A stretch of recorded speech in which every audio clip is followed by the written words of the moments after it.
So I know a lot of y'all are probably wondering where the remainder of the Black Myth Wukong playthrough is. You've been seeing me post it over the last couple of weeks. You know that I've been hyped for it for a couple of years now. We've even watched some trailers and gameplay footage before the game came out in anticipation for its release. So where exactly is the remainder of the game? For those who don't know, I've been playing Wukong on Twitch live. Go over there if you don't know that I stream. And I had planned to do a Black Myth Wukong marathon, meaning that I'm not going to get off stream until I finish the game, until I beat the game, until all of it's complete. But about 8 hours through my initial playthrough, I don't know what it was. I just started feeling this weird sensation while I was playing the game. And I don't mean that I was putting my health at risk. I don't mean that the game was too hard or too stressful or too intricate or too difficult to figure out. It was this really, really small issue that didn't seem to affect too much, but was noticeable enough to realize that this would be frustrating without a break. And the bulk of my issues and problems came from when I fought the Yellow Sage boss. For those who don't remember, when I was fighting this boss, I was constantly complaining about my frames dropping and my inputs not being read. Frame drops on this boss were particularly noticeable for me right before he would go into his command grab and right before the tornado and wind would show up. Also, massive frame drops whenever that gigantic beetle would pop his bum ass head from outside of the sand. I noticed frame drops and stuttering a lot during the bear boss fight, but I was willing to tough it out because I'm thinking to myself, this has a lot of particle effects on the screen. It's a little jarring. Game just came out. We'll probably get an update. I'm not too worried about it. But it became such an issue that these problems were delaying me from progressing throughout the game to a point where I noticed that this marathon run that I was attempting was going to take way longer than initially anticipated because of the issues that the game was giving me with performance. Wukong is a little bit of a tough experience to go through because the game is deceptive. Sometimes it'll run smooth and then you'll run into a boss fight where the game will shit itself or wet the bed or it'll make your system kill itself. When I noticed these performance issues show up, I immediately went to do some research. And what I found out was that this game isn't running on true 60 FPS, and it utilizes frame generation to basically enhance a game from its original frame rate to push it as close to 60 as humanly possible.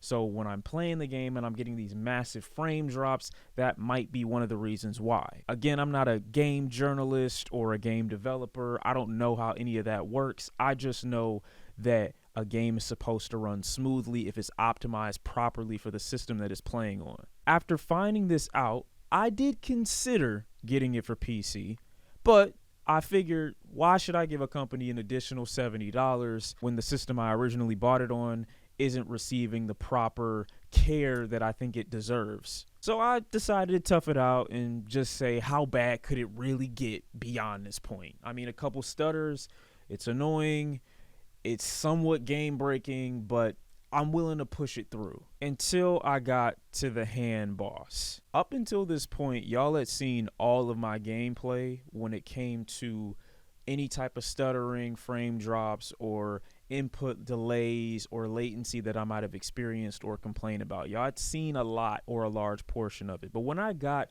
to the hand boss particularly, my frames dropped to absolute dog shit. You would swear this game was being played on a PS3 with how difficult it seemed my PS5 was having a time keeping up with the demands of the game. And no, my PS5 is not old. I've replaced it. I got my original one in 2020 when it first dropped. I got another one about 6 months ago, brand new, with an external hard drive. Even with all those preparations made, I could not continue to play through this.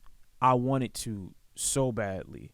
And while I did defeat this boss, me stuttering throughout the game, me having constant frames drop, me having constant issues with my buttons being read during the frame drops, I mean, there's already latency with the game, okay? It's already a game that doesn't respond too well to the inputs because of some strange delay. And I don't mean Elden Ring frustration where there's people claiming that they'll hit O and the game just didn't read my input when in reality they probably didn't time it correctly. Like, no, I will hit a button on this game and attempt to roll out of a move that I can clearly see coming and it won't read shit. Just like I'll perfectly time a spell in the game known as Rock Solid and my menu will come up showing me pressing the buttons and it will not register. The move will not come out. There's also this weird glitch in the game where you'll perfectly counter the boss and despite being directly in front of them, their attack will phase through you so they don't have to get countered. And this happens a lot. Not all the time, but a lot. Glitches are sometimes entertaining in games. I remember when I was playing Spider-Man a couple years back and I was running through an elevator vent and I got stuck in my running animation and couldn't move and died to the oncoming elevator. It was hilarious, but it only happened one time. That's why it was funny. I'm having to go through these issues every single boss fight, every time I approach an enemy, every time I attempt to do something ahead of the game. It will punish me for it because of its performance issues. And I've tried everything. I've tried opening up space on my hard drive. I've tried restarting my game. I went from performance mode to the other two modes that you can play, and my performance actually got worse despite me trying to put my system and the game in a position where it wouldn't be demanding too much. And it sucks saying stuff like this because I really want to like this game. Y'all have seen me hyping this game up for the past, 2 years since I heard it was announced. But I can't in good faith act like my playthrough or my experience on the game has been stellar when my performance is preventing me from really experiencing everything that the game has to offer. The footage you've been seeing isn't of my PC lagging or stuttering or my stream having delays or drops in the connection or the bit rate. No, this is literally just the game. What genuinely drove me insane playing this and made me completely give up were the issues that I was having with the quote-unquote secret final boss in the game. In concept, this guy looks like a really entertaining and engaging and also pretty difficult boss fight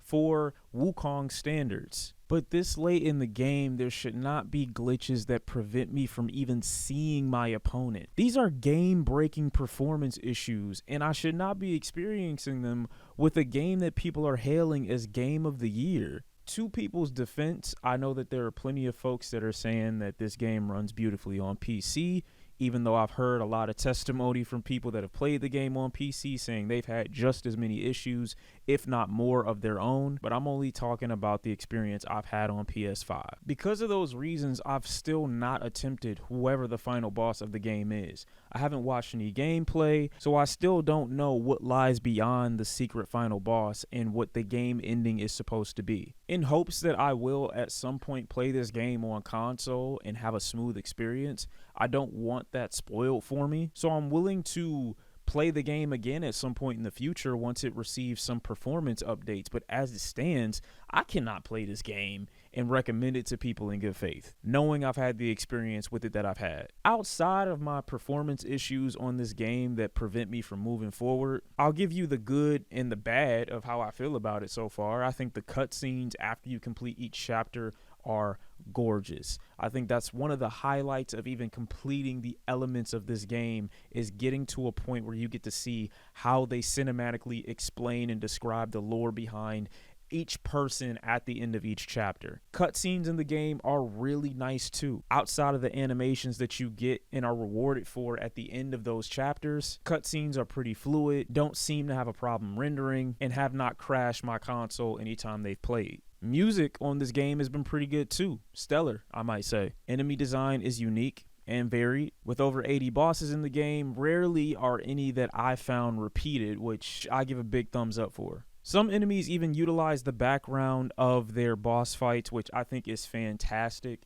I love feeling like the entire arena is a part of the fight and not just background noise and isn't just an aesthetic. I really do love the skill tree option and your ability to reallocate your sparks at any moment. You don't have to redo your entire system either. You can just go spark by spark and reallocate each spark individually, which is so convenient. As someone who's familiar with Journey to the West but isn't the biggest fan of the franchise, not because it's not good, but simply because I didn't follow it long enough to know all of the lore behind each character that we might be seeing, the game does a good job of engaging you into certain characters' background without necessarily spoiling their entire being. Like, there are some characters in this game that I would genuinely not be mad if they decided to make a separate game or DLC specifically for you to dive into their backstory or fight them again at the end of a chapter, like specific missions that are meant solely for each boss, leading you up into a point where you ultimately fight them at the end while you learn their lore. Some bosses are so unique and so cool with their design, I wouldn't mind them making another game in totality about them. But that's about where my love for the game kind of ends, because despite all those good things, there are a slew of bad.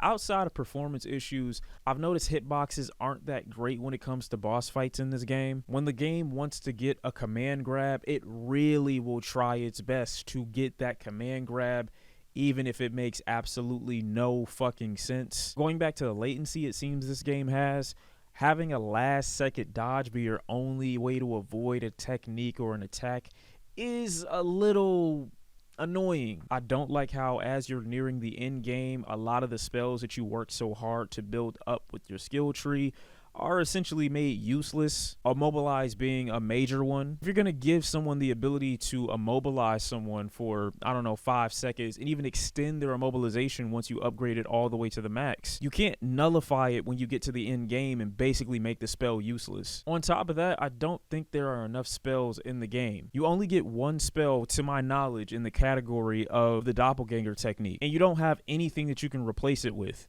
So if you don't like spamming shadow clones at some point during your gameplay, well, tough shit, because that's the only move that we're going to give you in this category. The other moves are really cool and dope. I love using Rock Solid and I love using Cloud Step. It's so hard to pick between them because they are genuinely both just good spells, and even at the in-game bosses, they're still both very effective when Rock Solid decides that it wants to be registered. I don't think the game is too difficult or too easy. I think there are reasonable jumps in difficulty as you approach bosses further in, but I think a lot of the time it's dependent upon how far you are leveled up. You can't really get to certain areas unless you've hit certain milestones within your journey, and I think that's a good thing for keeping players on track for where they're supposed to be in the game. And this may just be me, but I absolutely hate transforming in this game. I love the concept of shape-shifting and taking an opponent's moves who you've already bested in combat, but it seems like whenever you transform into another person on this game,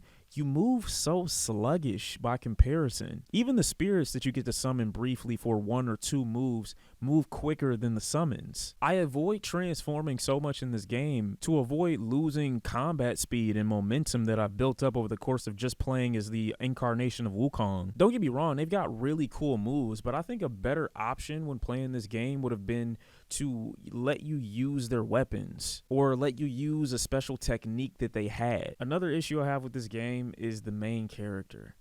Who is this? The peak of your relevance in the game is you being mistaken for Wukong as you travel throughout the land. I don't feel acknowledged, important, and it doesn't help that my character doesn't speak. Not one breath is uttered from this man. Unless he dies, of course. I don't mind being a nobody and the bosses in the world around me treating me like I'm a nobody, but they can't treat me like I'm important and then my base character not act important or have any vocal lines whatsoever. Compared to the personality that you get from Wukong in the very beginning or intro of the game itself, it's like, why would I want to play as this guy? He has no presence, no personality, no aura, like a potential conduit for Wukong with no dreams, personality, or goals of his own. I think a better concept for this game, as it doesn't completely follow the source material anyway, would have been for the monkey that you play to have some level of apprehension or reluctance to finding any of Wukong's memorabilia because he didn't feel that he needed to be revived or resurrected or found again. Maybe he didn't feel like he was important enough to follow anymore. And things happen throughout the game for you to realize your connection to Wukong and his importance overall. Something. You know how amazing it would have been for the main character that you play as in this game to doubt Wukong's importance or even power, just for you to get to the end and you, fight him and realize how weak you are in comparison? It will put Wukong on this unreachable pedestal and raise the stakes of the game so much more. Side note, why is there no map in this game? Like, not even a mini map, bro. It's actually insane. It's crazy. This game isn't Elden Ring big, but it's big enough to deserve a mini map. Why do I have access to fast traveling without a map? That makes no sense. I mean, look, Black Myth Wukong, when it runs perfectly, I'm sure is a great game and a great experience with the most entertaining and engaging visuals that you've probably seen in the last few years. I'm not saying that the game's potential isn't through the roof, but with so many performance issues, it's very difficult to see said potential. I also think with the animations that you get at the end of each chapter, I'm more excited about a Wukong anime than I am about a DLC or any future gaming events that they might have. But yeah, that's just where I'm at for right now. I think Wukong has a lot to offer, but unless it gets support and unless it's optimized for every system that it's on, I'm not going to play it. Y'all can let me know how you feel about it in the comments, and let me know if it ever gets an update.